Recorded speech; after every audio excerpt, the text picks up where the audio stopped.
Yo, and welcome to episode 4 of Bolt Ice Podcast. I'm Alex, and I'll be talking about what I found interesting this past week. To start us off, the Xbox One S has been fully revealed with the release date along with the confirmation of its features. Unsurprisingly, the most noticeable difference is its appearance. With a sleeker design and an integrated power supply, so no more brick attached to your power cord, the One S will be 40% smaller than its original release. But much more importantly, how does this upgrade impact your gaming experience? Well, the One S will feature HDR support, which will allow games to display in a more vibrant range of colors. And along with a newly designed controller, that's about the only difference you'll get. Will the Xbox One S be any more powerful?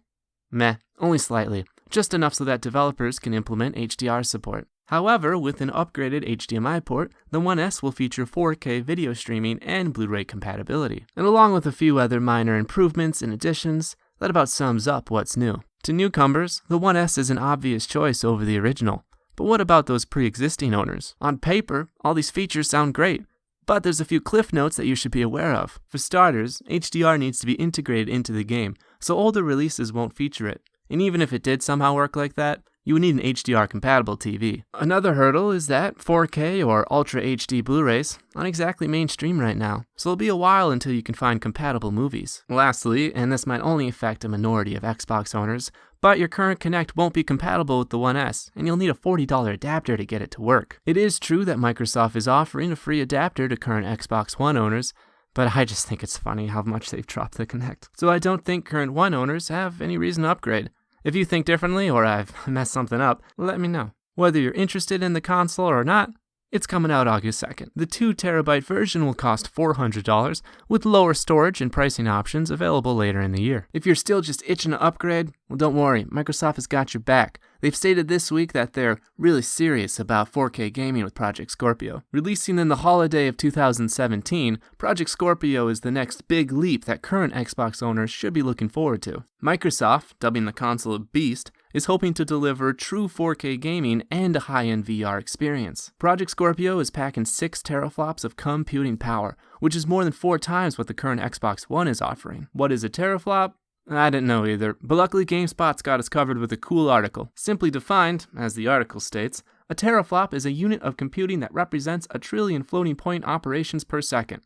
The article goes on to say, in even simpler terms, the number of teraflops a system has can give developers a general idea of how much computing power they have to work with. It should be noted, though, that more teraflops doesn't necessarily mean faster performance. And there are those who question if 6 teraflops will be enough to offer true 4K gaming without any upscaling. To compare Project Scorpio with other products out there, AMD's R9 390X pushes around 5.9 teraflops, but the card struggles with 4K at 30 frames per second. But anyways, it's way too soon to start worrying about that stuff now. The truth is, we don't know anything about the console's other specs. Things like how much RAM the system will have, what the GPU architecture will be.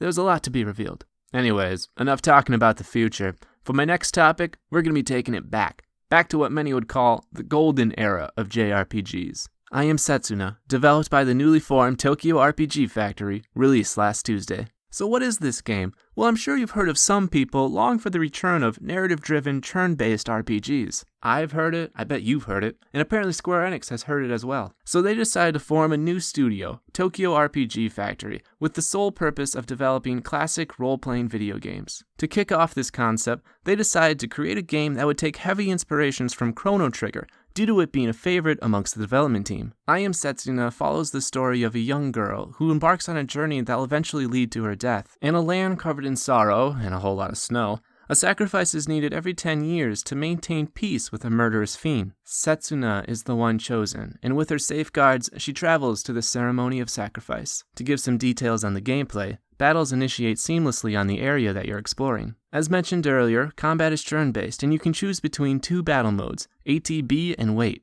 In addition to your standard commands, party members can attack together and perform techs. There's also a new system called Momentum, which allows for various bonuses in battle. So you might be asking, should I get this game?